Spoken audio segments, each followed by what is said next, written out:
사도행전 7장은 스데반 집사님의 설교입니다.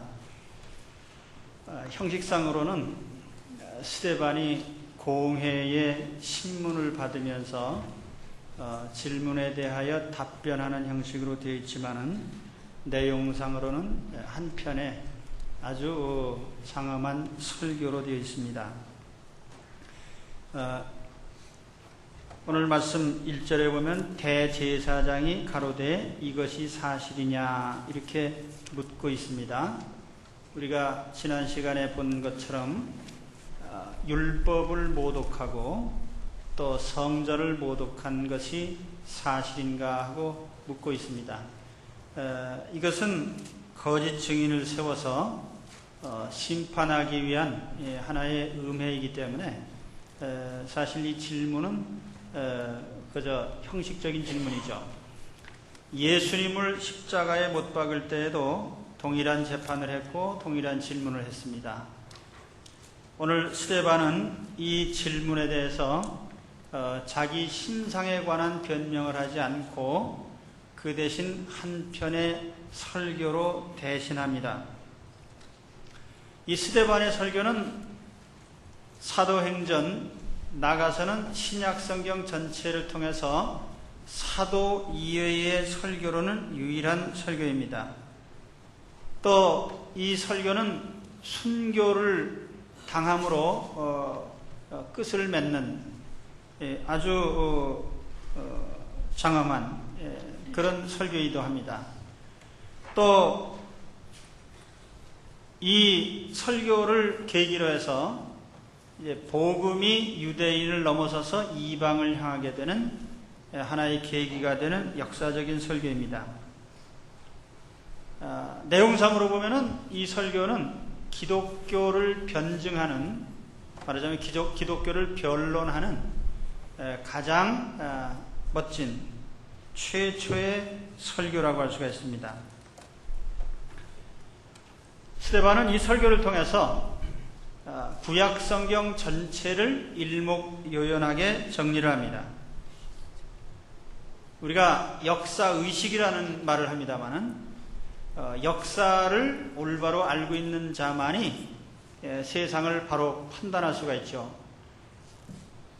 스데반은 창세기부터 유대인이 멸망당한, 그리고 예수님 시대 이르기까지의 구약의 전 역사를 아주 논리적으로 정리를 합니다.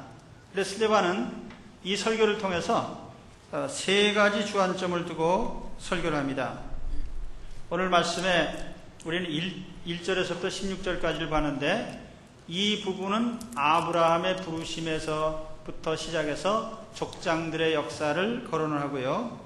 두 번째 부분은 17절에서 43절까지 모세를 통한 구원의 역사를 얘기를 합니다. 그리고 세 번째 부분은 다윗 솔로몬의 성전, 말하자면 성막에서 시작해서 솔로몬 성전에 이르는 이 성전의 역사를 얘기를 하고 있습니다. 그러면 스데반 집사님은 이와 같은 설교를 통해서 무엇을 얘기하려고 한 것인가? 그것은 하나님께서 선민을 택하시고 구원하신 구원의 역사를 얘기를 하려고 한 겁니다. 이걸 우리가 흔히 구속사 이렇게 얘기를 합니다. 어려운 말로 하나님의 구원의 역사를 보는 거예요. 성경은 역사책입니다. 무슨 역사냐? 하나님이 자기 백성을 구원한 구원의 역사예요. 그래서 오늘 스데반도 그런 관점에서 이 구약 성경을 말씀을 하면서 그가 하고자 하는 변론을 합니다. 오늘 우리가 말씀드리려고 하는 것은 이 세 부분 중에, 7장의 세 부분 중에 첫 번째 부분, 아브라함의 언약에 관한 부분입니다. 스데반은 이 한 부분에 어떤 의도를 가지고 설교를 하고 있는데 오늘 첫 부분에 아브라함 얘기를 왜 했을까? 그걸 오늘 말씀을 통해서 같이 나누고자 합니다. 우선 오늘 스데반은 먼저 유대인은 아브라함 자손이라는 점을 부각을 시킵니다. 우리는 다 아브라함의 자손이다. 이 말을 먼저 하고 싶은 겁니다. 왜 이 말을 했을까? 지금 유대인들이 모세를 신격화해서 자기들은 모세의 율법을 지키는, 그래서 마치 유대인에게는 모세가 최고의 인물인 것처럼 얘기를 하고 있는데 아니라는 거예요. 우리는 다 아브라함으로부터 비롯된 사람들이다. 그래서 오늘 말씀에 스데반이 가로되 여러분 부형들이여 들으소서. 여기 부형들이라고 하는 brothers and fathers, 우리 형님들, 형제들 혹은 아버님들, 공회원들을 향해서 그가 이렇게 부르는 것은 지금 당신들은 나를 재판하는 재판장도 아니고 같은 우리 형제들이다. 이걸 지금 얘기를 하고, 혈통적으로 같은 우리는 패밀리다라고 하는 것을 지금 얘기하는 거죠. 그리고 우리 조상 아브라함이, 그래서 당신이나 나나 다 우리의 조상은 아브라함이다. 이걸 지금 얘기를 하려고 하는 것입니다. 아브라함. 그 아브라함 누구냐? 하나님이 갈대아 우르에서 선택을 해서 불러내심으로 선민이 된 선민 하나님 백성의 시조라는 겁니다. 다시 말하면 지금 당신들은 모세를 신격화해가지고 모세의 율법을 가지고 나를 지금 심판하려고 하는데 우리는 모세에게서 나온 사람이 아니고 아브라함에게서 나온 사람이다. 이걸 얘기를 하는 거예요. 그럼 왜 지금 스데반이 모세의 자손이라고 얘기하지 않고 아브라함의 자손이라고 얘기를 했냐? 그 성격이 전혀 다르기 때문에 그래요. 모세는 율법을 받은 사람이에요. 법. 그런데 아브라함은 선민의 구원 약속을 받은 사람이에요. 언약. 그러니까 한편에는 구원을 위한 언약이 있고 한편에는 모세를 통해서 받은 율법이 있어요. 그러면 율법이 먼저냐? 언약이 먼저냐? 뭐가 먼저죠? 언약이 먼저죠. 역사적인 순서로 봐도 아브라함이 하나님의 부름을 받은 그 부름의 언약은 모세가 율법을 받은 것보다 정확히 430년 앞선 일입니다. 그렇기 때문에 이건 순서상으로 봐도 아브라함의 언약이 먼저이고 또 내용의 비중으로 봐도 모세의 율법보다 구원의 언약이 더 중요하고 크다는 얘기예요. 갈라디아서 3장 17절에 보면 이런 말씀이 나옵니다. 제가 이렇게 성경을 인용할 때에는 그 성경을 한번 힐끔 찾아보십시오. 갈라디아서 3장 17절에 아주 중요한 구원의 도리를 얘기를 하고 있는데 거기 보면 이런 말씀이 나옵니다. 내가 이것을 말하노니 하나님이 미리 정하신 언약을 430년 후에 생긴 율법이 없이 하지 못하여 그 약속을 헛되게 하지 못하리라. 아브라함은 무슨 약속을 받았어요? 내가 내게 복을 주고 너로 하여금 복의 근원이 되게 하겠다. 자, 내가 지시한 땅으로 가라. 내가 네 자손을 하늘의 별과 같이 바닷가의 모래와 같이 창대하게 하겠다. 내가 내 이름을 창대하게 하겠다. 너는 복의 근원이 된다. 축복의 약속이죠. 하나님 자녀로 삼으시고 축복하시겠다고 하는 구원의 약속입니다. 그런데 그 약속을 주신 후에 430년 후에 시내산에서 모세를 통해서 율법을 주셨다 이거예요. 그럼 어느 게 더 중요해요? 말할 것도 없이 아브라함 언약이 더 중요한 것이고 특별히 아브라함이 하나님 자녀가 되고 구원받은 것은 모세 율법 때문에 구원받은 것이 아니고 아브라함에게 주신 구원 언약 때문에 구원받은 거예요.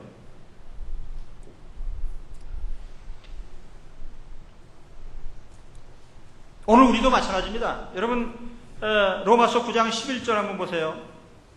9장 7절 8절에 먼저 보시면은 로마서 9장 7절과 8절에 이런 말씀이 나옵니다.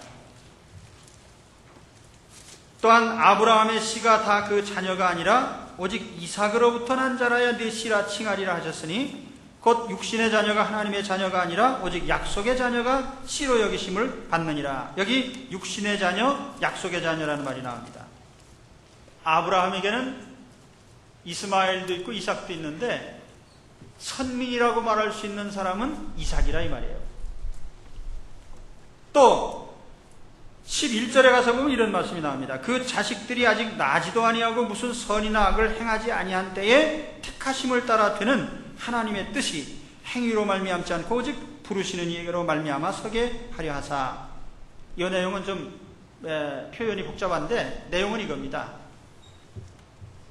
지금 아브라함 자손이 하나님의 자녀로 선택을 받았는데 아브라함 자손 이렇게 말할 때 아브라함 시점에서 보면 아직 태어나지 않은 사람들이에요. 그러죠? 아직 태어나지 않았다니까요. 그리고 어떤 자녀들은 아직 뱃속에도 있지 않는, 그래서 그 자식들이 선을 행할는지 악을 행했는지 알 수도 없는 상태예요. 여러분, 우리 자손, 우리의 손자 3대 4대가 나왔다고 합시다. 걔들이 선하게 살는지 악하게 살는지 알 수가 없잖아요. 알 수도 없는 때 하나님이 내 자녀라고 선택을 했다 이 말이에요. 그러면 그것이 구원의 약속에 의해서 자녀가 되는 것이지 걔가 뭐를 지켜서 자녀가 된다는 것이 아니란 말이에요. 그러면 아브라함의 언약이 중요합니까? 모세의 율법이 중요합니까? 아브라함의 언약이 중요하죠. 그게 우리가 구원받은 원인이란 말이에요. 우리가 착한 일을 많이 하고 세상 종교처럼 무슨 선행을 많이 하고 남의 눈에 잘 띄어가지고 그래서 우리가 하나님 자녀가 된 게 아니에요. 우리는 아브라함이 처음에 부름받을 때처럼 다 우상 숭배자들이고 과거에 죄도 많이 짓고 그랬는데도 하나님의 자녀가 될 수 있었던 것은 하나님이 우리를 택하신 선택과 하나님의 사랑과 하나님이 구원해 주시려고 하는 약속 때문에 우리가 하나님의 자녀가 된 줄 믿습니다. 그러므로 찬양할 것은 하나님의 자비와 사랑과 하나님의 부르심이죠. 우리가 잘난 게 아니에요. 스데반이 이 얘기를 왜 하죠? 유대인 니들 잘난 척하지 마라. 니들이 하나님 백성 된 게 니들이 잘나서 된 줄 아냐? 하나님이 우상 숭배자인 우리 조상 아브라함을 저 갈대아우르에서 우상 공장장이에요, 이 아브라함이. 그런데 그 사람을 하나님이 자녀로 부르셨다 이거예요. 그러면 그 하나님의 구원의 약속과 사랑과 자비를 고마운 줄 알아야지. 뭐가 잘났다고 지금 이렇게 스데반 같은 죄 없는 사람 잡아다가 율법을 가지고 심판하냐 이 말이에요.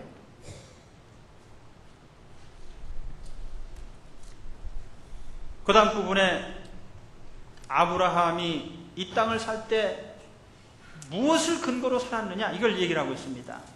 오늘 5절부터 8절까지 보면은 아브라함이 이 땅을 사는 동안에 오직 하나님의 약속 하나 믿고 살았다는 거예요. 약속 하나 믿고 언약 하나를 붙잡고 산 게 아브라함의 인생이었다는 거예요, 이 땅에서. 그래서 오늘 무슨 말을 하냐면은 그러나 여기서 발붙일 만큼도 유업을 주지 아니하고 아브라함 평생 아브라함이 몇십 년 살았죠? 그런데 아브라함 몇 살을 살았어요? 하여튼 100몇십 년 살았어요. 그런데 아브라함 살아가는 평생에 아브라함은 자기 이름으로 땅 몇 평도 얻지 못했어요. 그러니까 죽을 때 자기 매장지 산 게 전부예요, 아브라함 재산에. 그럼 하나님이 내가 이 가나안 네가 산에 올라가서 네가 보이는 땅 다 너와 네 자손에게 주겠다 그랬는데 아브라함 당대에는 자기 땅이 없었다니까요. 그러면 얼마나 실망스러운 일이에요 이게. 그런데 아브라함은 당당하게 살았죠. 왜요? 하나님의 약속을 받았기 때문에. 또 오늘 말씀 보니까 다만 이 땅을 아직 자식도 없는 저와 저 씨에게 소유로 주신다고 약속하셨으며 이 당시에 25년이 지나도록 사실은 아브라함에게는 자식도 없었어요. 네 자손이 창대하리라. 이 땅을 네 자손에게 바닷가의 모래같이 하늘의 별과 같이 많은 네 자손에게 이 땅을 다 주겠다. 그래놓고 자식도 안 주셨다니까요. 그러니까 그 당시로 보면 아브라함은 받은 게 없어요, 아무것도. 근데 아브라함이 어떻게 살았어요? 하나님의 약속이 있기 때문에 그 약속을 붙잡고 산 것이 아브라함이었다 이 말입니다. 그러니까 여러분 예수 믿고 나서 떼부자가 될 줄 아셨죠? 예. 그래서 이게 전도할 때 우리가 똑바로 해야 되는데, 예수님만 믿으면 뭐 병도 안 걸리고 뭐 부자 되고 뭐 다 형통하고 높아지고 이렇게 말하면 그건 잘못된 거예요.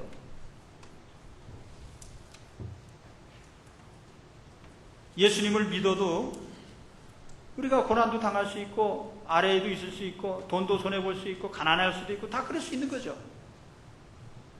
그 우리가 다른 게 뭐냐면 우리에게는 하나님의 축복의 약속이 우리에게 있는 겁니다. 그러니까 우리가 그 약속을 믿고 나가는 거죠.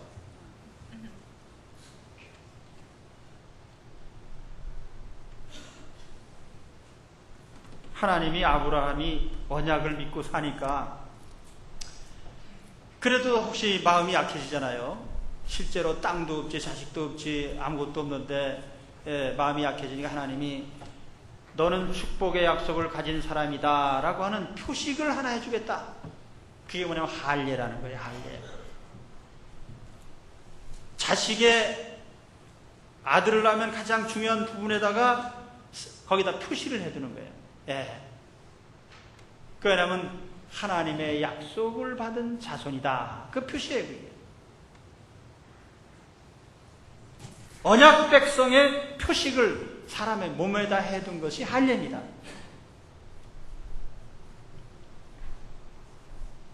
그래서 이스라엘 백성들은 자자손손 아브라함, 이삭, 야곱, 요셉 이렇게 대대로 내려오는 동안에 실질적으로 소유한 것이 없어도 하나님의 약속의 자녀라고 하는 표식만은 대대의 표시를 한 겁니다. 자식을 낳으면 할례를 베풀고 해서 우리는 축복의 자손이다, 축복의 자손이다, 언약 백성의 자손이다 하는 것을 표시를 했다 이 말이에요. 그래서 자손들이 그 약속을 붙잡고 산 겁니다. 자, 아브라함이 가나안 땅의 약속을 받고 실제로 그 땅을 차지한 것은 430년이 지난 후에 가나안 땅에 자손들이 들어갔어요. 그럼 그동안에 아브라함 자손들은 어떻게 살았죠? 약속을 붙잡고 산 거예요. 애굽에 가서 종살이하고 그들이 비참하게 살아도 우리는 축복을 받을 하나님의 자녀라고 하는 약속을 믿고 산 겁니다. 이게 중요한 거예요. 여러분 성경 이렇게 보시면은 이건 좀 제목이 잘못됐네. 큰 글 성경 이게 아닌데 이 성경 이거 인쇄 잘못했네. 이거 성경 인쇄할 때 이렇게 하면 안 돼요. 여기다 성경전서라고 하고 구약전서, 신약전서 그렇게 하는 게 맞습니다.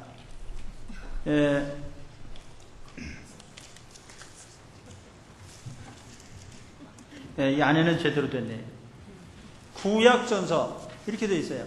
이 약이라고 하는 것은 테스트먼트, 약속이라는 뜻입니다. 혹은 카비넌트라고도 합니다. 이게 계약이라는 뜻이에요. 이건 약속의 책이에요.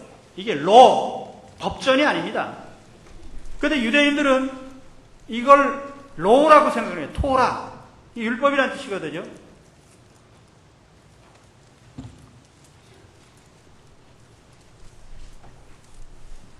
이건 대단히 중요한 것입니다. 유대인들은 하나님의 말씀을 로라고 생각하기 때문에, 법이라고 생각하기 때문에 사람을 자꾸 법조문에다가 정죄를 하는 거예요. 이걸 구원의 약속이라고 생각하는 사람은 하나님이 우리를 어떻게 구원하시는지 구원의 약속을 거기에 초점을 맞춰서 그걸 믿음을 가지고 구원 약속에다 마음을 두고 그렇게 사는 거예요. 그래서 현재가 어려워도 약속을 믿고 이기면서 사는 겁니다. 여러분은 이 하나님의 말씀을 약속으로 믿고 사시길 바랍니다. 이걸 법으로 삼아가지고 남 정죄하는 데 쓰지 마시라고요. 그래서 스데반 집사님 지금 은근히 유대인들을 비판하는 겁니다. 너희들은 언약의 책을 가지고 왜 자꾸 이 법전을 만들어가지고 정죄하는 데 쓰냐. 그러니까 스데반이 지금 자기 변명을 할 때 직접 반박은 안 하지만 은근히 유대인들에게 지금 그걸 지금 비판하는 거예요.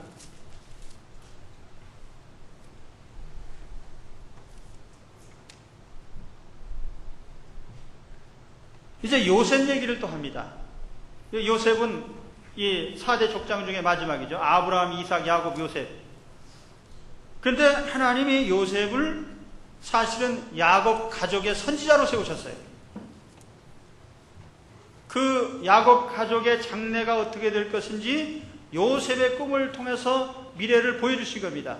그래서 요셉이 그 형제들의 우두머리가 되고, 또 그 요셉이 형제들을 보호하고 또 형제들을 구원하는 자가 되리라 하는 일종의 그런 약속입니다. 그것이 요셉의 꿈으로 나타난 거예요.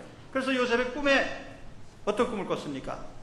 여기 들에 있는데 곡식을 거둘 때 곡식단이, 요셉의 곡식단이 가운데 서고 자기 형제들의 곡식단 11개의 곡식단이 요셉을 쭉 둘러서서 절을 하더라 이거예요. 이 얘기를 형제들한테 했더니 형님들이 기분 나빠가지고, 야 네가 그럼 우리의 우두머리냐, 우리가 너한테 절해야 되겠냐, 그래가지고 기분 나빴어요. 근데 기분 나쁜 중에 꿈을 또 하나 꿨어요. 근데 이번에는 11별이 자기를 향해서 절을 하고 해와 달도 나에게 절을 하더라. 해와 달이는 부모를 가리키는데 부모와 형제들이 다 자기 앞에 굴복하게 된다는 겁니다. 이게 더 기분 나쁘죠.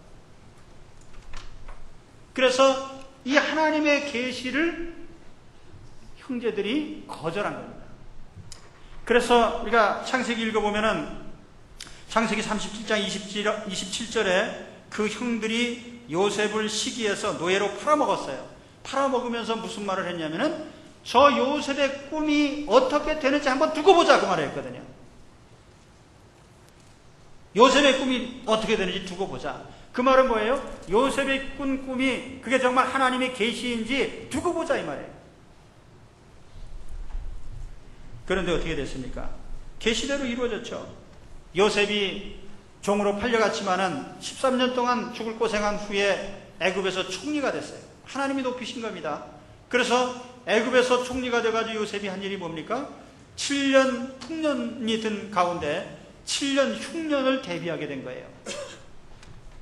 그래서 가나안 땅에 흉년이 들어가지고 야곱 집안이 다 굶어 죽게 생겼는데, 그 야곱의 형제들이 곡식을 구하러 애굽에 가서 요셉 앞에 다 넙죽 엎드리게 된 겁니다. 그래서 요셉을 통해서 야곱 집안이 구원을 받은 거예요. 그 하나님의 계시대로 이루어졌잖아요. 그래서 이 요셉의 형제들은 하나님이 첫 번째 계시를 주셨을 때에는 거부를 했습니다. 이게 무슨 하나님 뜻이냐? 이게 요셉의 꿈쟁이 요셉이 개꿈 꾼 거지. 그리고선 거절을 했다 이 말이에요. 그런데 두 번째 요셉 앞에 갔을 때에는 요셉 앞에 다 엎드려 절을 했어요. 그리고 야곱이 죽고 나서 형님들이 요셉 앞에 와서 다 엎드려서 뭐라고 한 줄 알아요? 창세기 마지막에 보면은 우리는 주의 종들입니다. 그렇게 엎드렸단 말이에요. 그럼 스데반 집사님이 이 얘기를 왜 했겠습니까? 지금 스데반을 재판하고 심판하는 유대인들은 역사적으로 보면 하나님이 보낸 선지자들은 항상 그런 식으로 됐다는 거예요.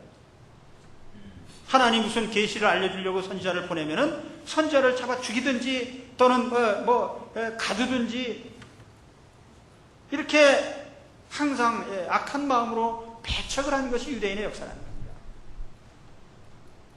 그럼 이제 스데반 집사님이 하시려고 하는 더 큰 얘기가 뭐냐면은, 당신들은 예수님을 하나님의 메시아로 보내셨는데 예수님을 배척하고 죽이지 않았냐. 그렇게 한 번 하면 됐지. 그 예수님을 증거하는 내가 뭐가 잘못됐다고 또 잡아다가 예수님 재판한 그 방법 그대로 또 이렇게 신문을 하냐 이 말이에요. 그래서 이 사도행전 7장은 마지막에 가서 보면은 스데반 집사님이 그렇게 합니다. 너희들은 대대로 선지자만 보내면 잡아주기 나쁜 놈들 아니냐. 그리고 마지막에는 하나님의 아들까지 죽인 나쁜 놈 아니냐. 근데 하나님의 아들을 메시아라고 내가 증거하는데 이제 나까지 잡아다 죽이려고 하느냐. 이런 말을 하니까 이 사람들이 설교를 다 못 들은 거예요. 너무나 분개해가지고 이빨을 갈면서요. 스데반 집사님을 재판하다 말고 그냥 끌고 나가서 밖에서 돌로 쳐 죽였어요.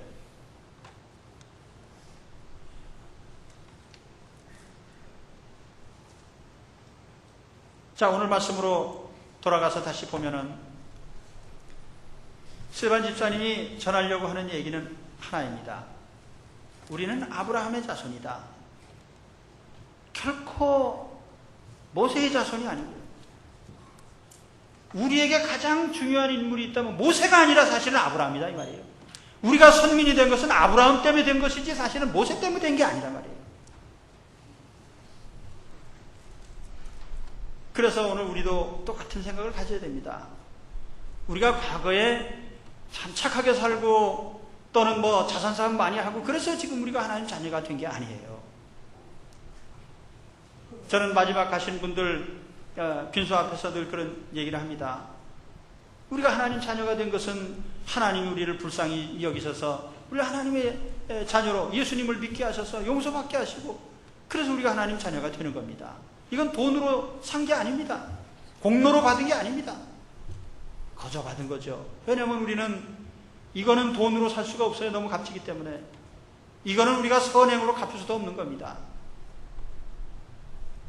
우리 생명은 너무 귀하기 때문에 하나님의 선물이듯이 영생도 하나님의 선물일 수밖에 없어요.